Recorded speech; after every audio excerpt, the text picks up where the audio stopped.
Bienvenidos. En los vídeos anteriores estudiamos cómo comparar variables cuantitativas cuando venían divididas por grupos o categorías. Hoy daremos un paso más allá en el análisis bidimensional y nos centraremos en el escenario en el que tanto la variable respuesta y como la variable predictora x son de naturaleza puramente cuantitativa. Para medir si existe alguna relación matemática entre ellas, es fundamental definir dos nuevos estadísticos. El primero es la covarianza muestral, S sub xi, que mide la dirección de la variación conjunta de ambas variables y se calcula con la siguiente ecuación. S sub xi igual al sumatorio de x sub i menos x media por y sub i menos y media, todo ello partido de n-1. Analicemos sus términos. Multiplicamos la distancia de cada punto x sub i respecto a su media promedio x media por la distancia de su correspondiente x sub i respecto a su media promedio y media. Sumamos todos estos productos y dividimos el resultado entre el tamaño total de la muestra menos 1. Aunque la covarianza es útil para saber si la relación es positiva o negativa, tiene un problema. Depende de las unidades de medida de las variables. Para solucionar esto y obtener una métrica universal, dividimos la covarianza entre el producto de las desviaciones estándar de cada variable, es decir, S sub x y S sub i. Así nace el coeficiente de correlación de Pearson, es decir, R sub xi, que es igual, como ya hemos dicho, a S sub xi partido de S sub x por S sub i. Este coeficiente es adimensional y está matemáticamente acotado, por lo que toma valores estrictamente entre menos 1 y 1.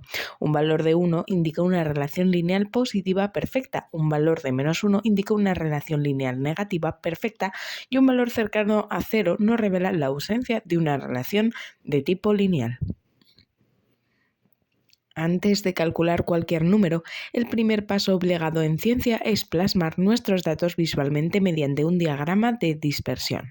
Al dibujar cada par de observaciones como un punto en un eje de coordenadas cartesianas x, y, nuestra vista captará de inmediato la estructura de la relación. Observemos estos ejemplos reales para entender cómo se traduce la nube de puntos en el coeficiente de Pearson. En nuestro primer gráfico vemos una tendencia ascendente clara pero con cierta dispersión en los puntos. El cálculo nos devuelve un valor robusto de R sub xi igual a 0,8767. Si miramos el segundo gráfico, los puntos se alinean de una forma casi perfecta en una trayectoria recta creciente. Aquí el coeficiente se dispara hasta un R sub xi igual a 0,9867, rozando la linealidad ideal. El tercer caso es fascinante. Si os fijáis, los puntos describen una parábola perfecta. Sin embargo, el coeficiente de Pearson nos da un valor casi nulo de R sub xi igual a 0,0502. ¿Por qué? Porque Pearson solo mide asociaciones en línea recta. Este ejemplo nos demuestra que un coeficiente cercano a 0 no significa que no haya relación, sino que no hay una relación de tipo lineal. Finalmente, el cuarto gráfico nos muestra una tendencia marcadamente decreciente. A medida que los valores de x aumentan, los de y caen de manera uniforme. Esto se traduce en una fuerte correlación negativa, reflejada en un R sub xi menos 0,9206. Cuando confirmamos que dos variables cuantitativas guardan una relación, el siguiente paso natural en el método científico es intentar modelizarla. Es decir, nos planteamos la pregunta matemática: ¿existe una función matemática f que nos permita predecir el valor de y a partir del valor de x? En el mundo real, los datos biológicos y químicos experimentan variabilidad. Si tratamos a x e y como variables aleatorias puras, las ecuaciones se vuelven muy complejas. Para ello, para simplificar el procedimiento sin perder precisión práctica, vamos a asumir que la variable predictora x no es aleatoria, o bien que somos capaces de medirla con tanta precisión que su incertidumbre es insignificante.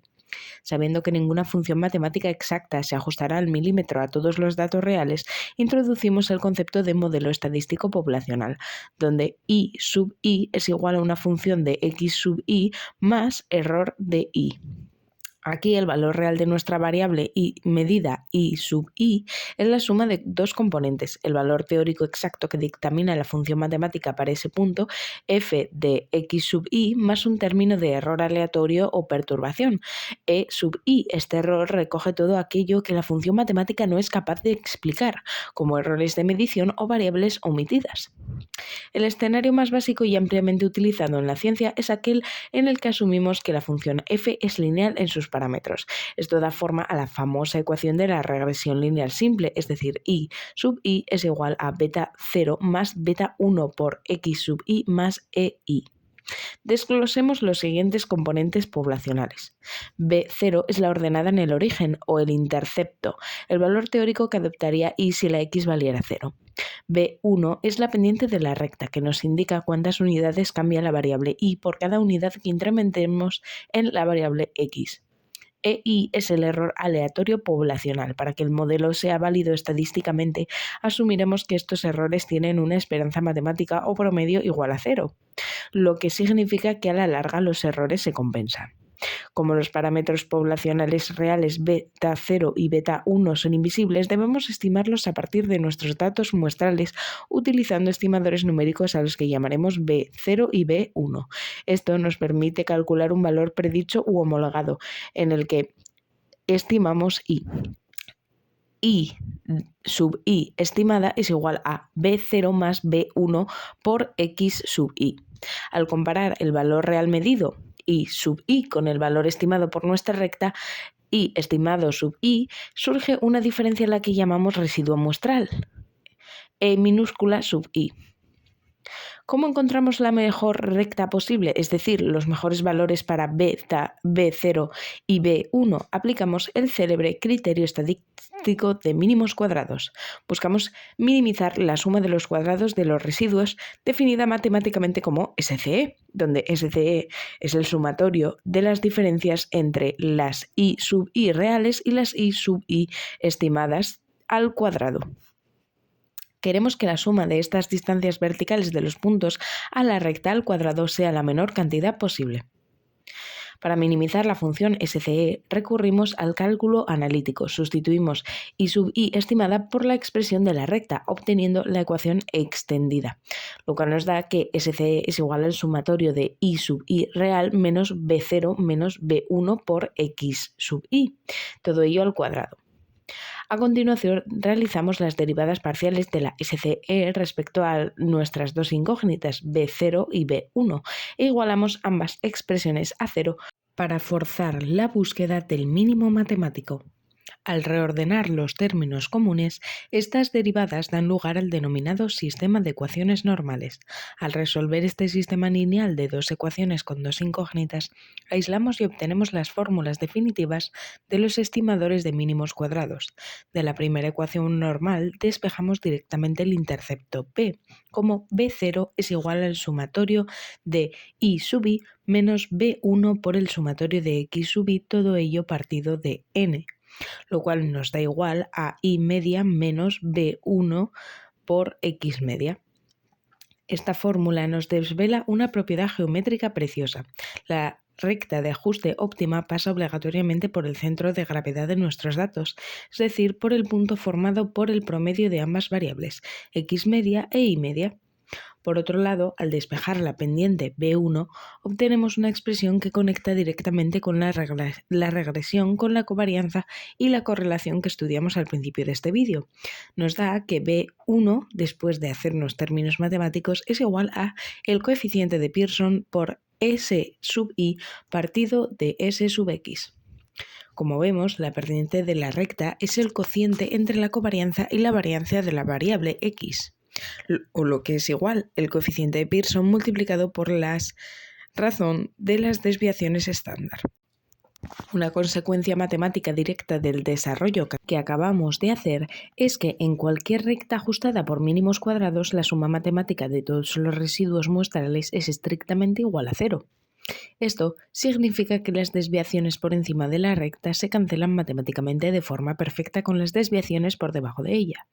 Por otra parte, para realizar inferencias estadísticas avanzadas, necesitamos cuantificar la variabilidad intrínseca del error aleatorio del modelo. Si asumimos la propiedad de homocedasticidad, es decir, que la varianza de los errores es constante en todos los niveles de X, podemos estimar dicha varianza poblacional mediante el error cuadrático medio, también denominado MCE, que es igual al SCE partido de n-2. En esta fórmula dividimos la suma de los cuadrados de los residuos entre n-2. ¿Por qué entre n-2? Porque hemos tenido que gastar previamente 2 grados de libertad de nuestra muestra para calcular los estimadores B0 y B1. Para cerrar este bloque temático, aprendemos a valorar la significación estadística de los coeficientes calculados, bajo los supuestos de que los errores del modelo se distribuyen de forma normal y cumplen la homocedasticidad. Los estimadores de la pendiente y el intercepto siguen distribuciones de tipo T de Student con n-2 grados de libertad. Esto nos abre las puertas a plantear contrastes e intervalos de confianza específicos para cada uno.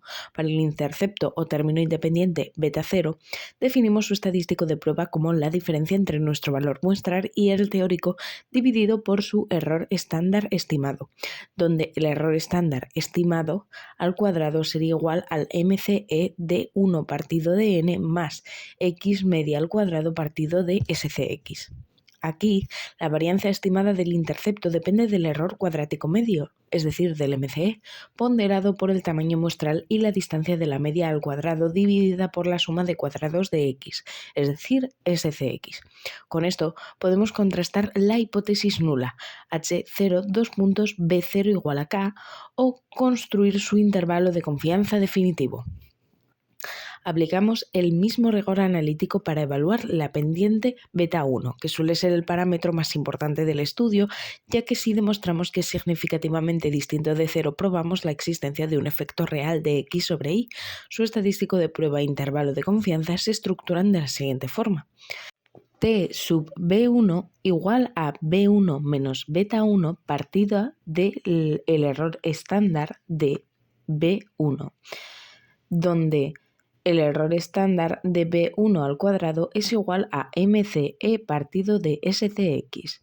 Su intervalo de confianza final se construye tomando la pendiente muestral B1 y sumando o restando el valor crítico de la T de Student multiplicando por su correspondiente error estándar estimado.